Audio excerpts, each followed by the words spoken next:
Hi friends, ನಮಸ್ಕಾರ ಎಲ್ಲರಿಗೂ. ದುರ್ಗಾ ಚಾನಲ್ಗೆ ಸ್ವಾಗತ. ಇವತ್ತು ನಾನು ಕೊಬ್ಬರಿ ಉಂಡೆ ಅಂತ ಹೇಳಂದು ನಾವು ಮಾಡ್ತೀವಿ. ಅದು ಅದಕ್ಕಿಂತನೂ ಇದು ಟೇಸ್ಟಿಯಾಗಿರುತ್ತೆ. ಇವತ್ತು ನಾನು ಒಂದು ಹೆಲ್ದಿಯಾಗಿರುವಂಥ ಆರೋಗ್ಯಕರವಾದಂಥ ಒಂದು ಸ್ವೀಟನ್ನು ಮಾಡಿ ತೋರಿಸ್ತಿದ್ದೀನಿ. ಬರ್ರಿ ಏನು ಅಂತ ಹೇಳಂದು, ಹಾಗೆ ಏನೆಲ್ಲ ಇಂಗ್ರೀಡಿಯೆಂಟ್ಸ್ ತೊಗೊಂಡಿನಿ ಅಂತ ಹೇಳಂದು ನಾನು ನಿಮ್ಗೆ ತೋರಿಸ್ತೀನಿ.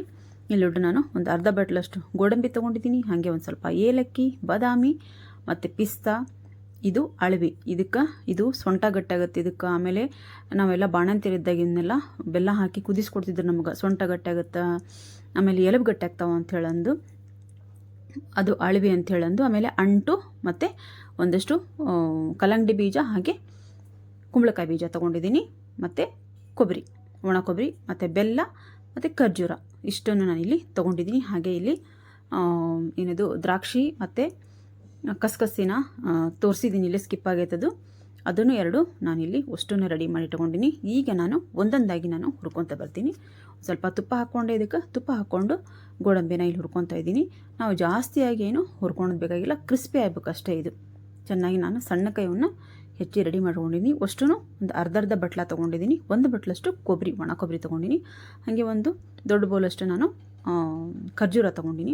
ಖರ್ಜೂರ ನಾನು ಸ್ವಲ್ಪ ಇಲ್ಲಿ ದೊಡ್ಡಕ್ಕೆ ಹೆಚ್ಕೊಂಡಿದ್ದೀನಿ. ಇವು ಸ್ವಲ್ಪ ಸಣ್ಣದಾಗಿ ಹೆಚ್ಕೊಂಡ್ರೆ ಇನ್ನೂ ಚೆನ್ನಾಗಿ ಆಕೈತಿ. ಅಂದರೆ ನಮ್ಗೆ ಕಟ್ ಮಾಡೋವಾಗ ಭಾಳ ಚೆನ್ನಾಗಿ ಕಟ್ ಆಗ್ತದೆ. ಅದಕ್ಕೋಸ್ಕರ ಇನ್ನೂ ಸ್ವಲ್ಪ ನೀವು ಸಣ್ಣದಾಗಿ ಹೆಚ್ಕೋರಿ. ಇಲ್ಲೊಂಚೂರು ನಾನು ದೊಡ್ಡದಾಗಿಬಿಟ್ಟದು ಹೆಚ್ಚಿದ್ದು, ಅದಕ್ಕೋಸ್ಕರ ಹೇಳ್ತಾ ಇದ್ದೀನಿ. ಇಲ್ಲಿ ನೋಡಿ ನಾನು ಮತ್ತೆ ಒಂದು ಸ್ವಲ್ಪ ತುಪ್ಪ ಹಾಕ್ಕೊಂಡೆ, ಗೋಡಂಬಿನ ಹುರಿ ತಗೊಂಡು ಇಲ್ಲಿ ಬಾದಾಮಿ ಹಾಕ್ಕೊಂಡು ಬಾದಾಮಿನ ನಾನಿಲ್ಲಿ ಫ್ರೈ ಮಾಡ್ಕೊತಾ ಇದ್ದೀನಿ. ಇದನ್ನು ಅಷ್ಟೇ ಎಲ್ಲನೂ ನಾವು ಒಂದು ಸ್ವಲ್ಪ ಕ್ರಿಸ್ಪಿ ಆಗೋವರೆಗೂ ನಾವು ಹುರ್ಕೋಬೇಕಾಕತಿ. ಬಾದಾಮಿ ಹುರ್ಕೊಂಡೆ, ಈಗ ತುಪ್ಪ ಹಾಕಿ ಮತ್ತೆ ಸ್ವಲ್ಪ ತುಪ್ಪ ಹಾಕ್ತೀನಿ, ಪಿಸ್ತಾ ಹುರ್ಕೊಂಡು ಹಾಕ್ಕೊತೀನಿ. ನಿಮಗೆ ಯಾವ್ಯಾವೆಲ್ಲ ಡ್ರೈ ಫ್ರೂಟ್ಸ್ ಬೇಕು ಎಲ್ಲನೂ ನೀವು ಹಾಕ್ಕೋಬೋದು. ಈಗ ನನ್ನ ಹತ್ರ ಇಲ್ಲೇನೇನು ಐತೆ ಅದನ್ನೆಲ್ಲ ನಾನು ಹಾಕ್ಕೊಂಡು ರೆಡಿ ಮಾಡ್ಕೊಂಡು ಹಾಕ್ಕೊತೀನಿ. ಇಲ್ಲೇ ಪಿಸ್ತಾ ಹುರಿದು ತಗೊಂಡು ಈಗ ನಾನು ಕುಂಬಳಕಾಯಿ ಬೀಜ ಮತ್ತು ಕಲ್ಲಂಗಡಿ ಬೀಜ ಎರಡೂ. ಕಲ್ಲಂಗಡಿ ಬೀಜ ಭಾಳ ದಿನ ಆಗಿತ್ತು, ಸ್ವಲ್ಪನೇ ಇದ್ವು, ತಂದಿಟ್ಕೊಂಡಿದ್ದೆ, ಎಲ್ಲ ಖಾಲಿಯಾಗಿದ್ದು, ಸ್ವಲ್ಪನೇ ಇದ್ದು, ಹಾಗಾಗಿ ಸ್ವಲ್ಪನೇ ಹಾಕಿದ್ದೀನಿ. ಹಾಗೆ ಕುಂಬಳಕಾಯಿ ಬೀಜನೂ ಒಂದು ಸ್ವಲ್ಪ ಇದ್ದು, ಅವನು ಹಾಕ್ಕೊಂಡಿನಿ. ನಿಮಗೆ ಇನ್ನೂ ಜಾಸ್ತಿ ಡ್ರೈ ಫ್ರೂಟ್ಸ್ ಹಾಕ್ಕೋಬೋದು ನೀವು ಬೇಕು ಅಂತ ಅಂದ್ರೆ. ನಾನಿಲ್ಲಿ ಸ್ವಲ್ಪನ ಹಾಕ್ಕೊಂಡಿನಿ. ಅರ್ಧ ಬಟ್ಲು ಅಂತ ಅಂದರೆ ಏನು ಕಡಿಮೆ ಅಲ್ಲ ಅನಿಸ್ತತಿ ನನಗಷ್ಟೇ. ನಾನು ಅಷ್ಟು ಹಾಕ್ಕೊಂಡು ನಾನು ಮಾಡ್ಕೊತೀನಿ. ಆಮೇಲೆ ಇನ್ನೂ ಸ್ವಲ್ಪ ತುಪ್ಪ ಹಾಕ್ಕೊಂಡು ನಾನಿಲ್ಲಿ ಅಂಟು ಹುರ್ಕೊಂಡು ಹಾಕ್ಕೊತೀನಿ. ಅಂಟು ನಮಗೆ ಈ ಬಾಣಂತಿಯರಿಗೆ ಅಂಟಿನ ಉಂಡೆ ಮಾಡಿಕೊಡ್ತಾರಲ್ಲ, ಇದು ಮೇಯ್ನಾಗಿ ಅದನ್ನ ಹಾಕ್ತಾರೆ, ಅಳವಿ. ಮತ್ತು ಇದನ್ನೇನು ಮಾಡಬೇಕು, ಸ್ವಲ್ಪ ನಾವು ಒಮ್ಮೆಲೇ ನಾವು ಕರ್ಕೊಂಡ್ರೆ, ಜಾಸ್ತಿ ತುಪ್ಪ ಹಾಕ್ಕೊಂಡು ಕರ್ಕೊಂಡ್ರೆ ಅಷ್ಟು ಹಾಕ್ಕೊಂಡು ಕರ್ಕೋಬೋದು. ಆದರೆ ನಾನಿಲ್ಲಿ ಸ್ವಲ್ಪನೇ ಹಾಕಿ ಕರಿಯೋದ್ರಿಂದ 2 ಸರ್ತಿ ನಾನು ಕರ್ಕೊಂಡಿನಿ. ಇಲ್ಲಿ ಅಂದ್ರೆ ಪೂರ್ತಿಯಾಗಿ ಅಳ್ಳಿ ಬಿಡ್ತಾವಲ್ಲ, ಹಾಗಾಗಿ ಸ್ವಲ್ಪ ತುಪ್ಪ ಹಾಕ್ಕೊಂಡು 2 ಸರ್ತಿ ಕರ್ಕೊಂಡೆ. ಪೂರ್ತಿಯಾಗಿ ಅಳ್ಳಿ ಬರಬೇಕು ಅವು, ಅಂದಾಗಲೇ ಅದು ಪುಡಿ ಆಗ್ತೈತೆ. ನಾವು ಏನರ ಕೈಲಿಂದ ಮ್ಯಾಶ್ ಮಾಡಿದರೆ, ಇಲ್ಲ ಅಂದ್ರೆ ಗಟ್ಟಿಯಾಗಿ ಹಂಗೆ ಉಳಿತೈತಿ. ಕರೆಕ್ಟಾಗಿ ಅಂಟನ್ನು ನೀವು ಹುರ್ಕೋಬೇಕಾಗುತ್ತೆ ತುಪ್ಪ ಹಾಕ್ಕೊಂಡು. ಹಾಗೆ ಇಲ್ಲಿ ಅಳವಿ ಮತ್ತು ಕಸಕಸಿನ ಹಾಕ್ಕೊಂಡಿನಿ. 1 ಸ್ಪೂನಷ್ಟು ಅಳವಿ ಹಾಕ್ಕೊಂಡಿನಿ, ಕಸಕಸಿನ. ಹಾಗೆ ಒಂದು ಸಣ್ಣ ಬಟ್ಲಲ್ಲಿ ಅರ್ಧ ಬಟ್ಲಷ್ಟು ನಾನಿಲ್ಲಿ ಅಳವಿ ತೊಗೊಂಡಿನಿ. ಇದು ಆರೋಗ್ಯಕ್ಕಂತೂ ಭಾಳ ಒಳ್ಳೆಯದು ಅಳವಿ. ಹಾಗಾಗಿ ಅಂಟಿನ ಉಂಡೆ ಎಲ್ಲಂತೂ ಇದನ್ನ ತಪ್ಪಿಸ್ತೇನೆ, ಅಂಟು ಮತ್ತು ಅಳವಿನ ತಪ್ಪಿಸ್ತೇನೆ ಹಾಕ್ತಾರೆ. ಡ್ರೈ ಫ್ರೂಟ್ಸು, ಕೊಬ್ಬರಿ, ಉತ್ತತ್ತಿ ಅಂತೂ ಎಲ್ಲ ಕಾಮನ್ ಹಾಕೋದು. ಇದನ್ನು ಮಾತ್ರ ಯಾವುದೇ ಕಾರಣಕ್ಕೂ ಬಾಣಂತಿರಿ ಕೊಡುವಾಗ, ಆಮೇಲೆ ಋತುಮತಿ ಆದಾಗ ಕೊಡುವಾಗ ಇದನ್ನು ಮಾತ್ರ ತಪ್ಪಿಸ್ತೇನೆ ಹಾಕ್ತಾರೆ. ಸೊಂಟ ಗಟ್ಟಿಯಾಗುತ್ತೆ, ಎಲುಬು ಗಟ್ಟಿಯಾಗುತ್ತೆ, ಆಮೇಲೆ ರಕ್ತ ಶುದ್ಧಿ ಆಗ್ತೈತಿ ಅಂತಾರೆ ಇದಕ್ಕೆ, ಅಳವಿಗೆ. ಹಾಗಾಗಿ ಅದನ್ನಷ್ಟು ನಾನು ಇಲ್ಲಿ ಹಾಕ್ಕೊಂಡಿನಿ. ಹಾಗೆ ಅದರೊಳಗೆ ನಾನು ಒಣ ಕೊಬ್ಬರಿನೂ ಹಾಕ್ಕೊಂಡು ನಾನು ಹುರ್ಕೊಂಡು ತೆಗೆದಿಟ್ಕೊಂಡೆ. ಒಣ ಕೊಬ್ಬರಿನ ನಾನು ಮಿಕ್ಸಿ ಮಾಡ್ಕೊಂಡು ಪೌಡ್ರ್ ಮಾಡ್ಕೊಂಡ್ಬಿಟ್ಟೇನಿ. ನೀವು ಬೇಕಿದ್ರೆ ತುರಿದು ಹಾಕೊಂಡಿದ್ರೆ ಹಾಕ್ಕೋಬೋದು, ಆದರೆ ನಾನಿಲ್ಲಿ ಮಿಕ್ಸಿ ಮಾಡಿ ಪೌಡ್ರ್ ಮಾಡ್ಕೊಂಡಿನಿ.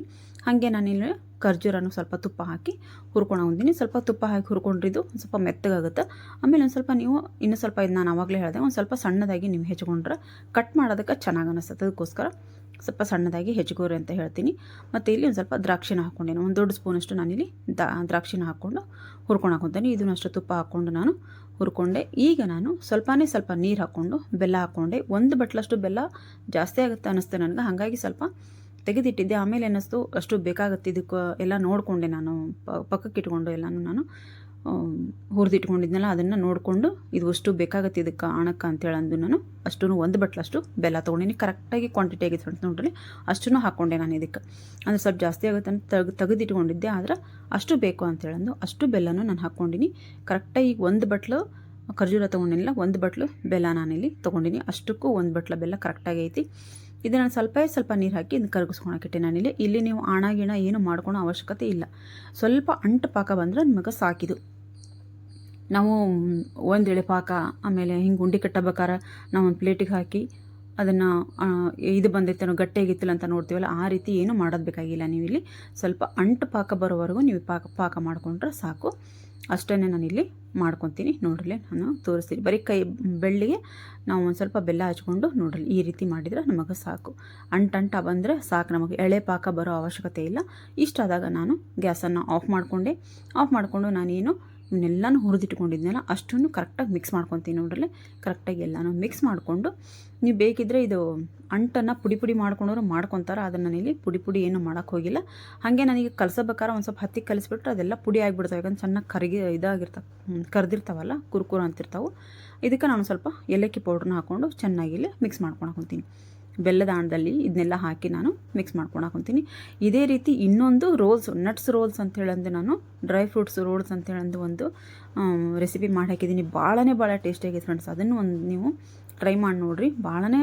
ಅದು ಅಂತೂ ಭಾಳ ಟೇಸ್ಟಿಯಾಗಿದೆ. ಅಂದ್ರೆ ಅದಕ್ಕೆ ಬೆಲ್ಲ ತುಪ್ಪನ ಏನನ್ನೂ ಹಾಕಿಲ್ಲ, ಬರೀ ಡ್ರೈ ಫ್ರೂಟ್ಸು ಖರ್ಜೂರದಲ್ಲಿ ಮಾಡಿರೋಂಥದ್ದು. ಇದನ್ನು ನಾನು ಇದಕ್ಕೊಂದು ಸ್ವಲ್ಪ ಇದು ಬೆಲ್ಲ ಹಾಕ್ಕೊಂಡು ನಾವು ಮಾಡ್ಕೋಬೇಕಾಗತ್ತೆ. ಇದ್ರ ಹೆಸರು ಏನಂತ ನಾನು ನಿಮಗೆ ಇಷ್ಟೊತ್ತಾದರೂ ಹೇಳಲಿಲ್ಲ. ಇದು ಗೋಕಾಕ್ ಕರ್ದಂಟು ಅಂತ ಹೇಳಂದು ಹೇಳ್ತಾರೆ ಫ್ರೆಂಡ್ಸ್. ಇದಕ್ಕೆ ಇದು ಗೋಕಾಕ್ ಫೇಮಸ್ ಕರ್ದಂಟಿದು. ಅದನ್ನು ನಾನಿಲ್ಲಿ ನಿಮಗೆ ಮಾಡಿ ತೋರಿಸ್ತಿದ್ದೀನಿ. ಹಾಗೆ ಇದನ್ನು ನಾವು ಕೊಬ್ಬರಿ ಉಂಡೆ ಅಂದ್ರೆ ಒಂದು ಸ್ವಲ್ಪ ಕೊಬ್ಬರಿ ಜಾಸ್ತಿ ಹಾಕ್ಕೊಂಡಿರ್ತೀವಿ, ಉತ್ತತ್ತಿ ಹಾಕ್ಕೊಂಡಿರ್ತೀವಿ.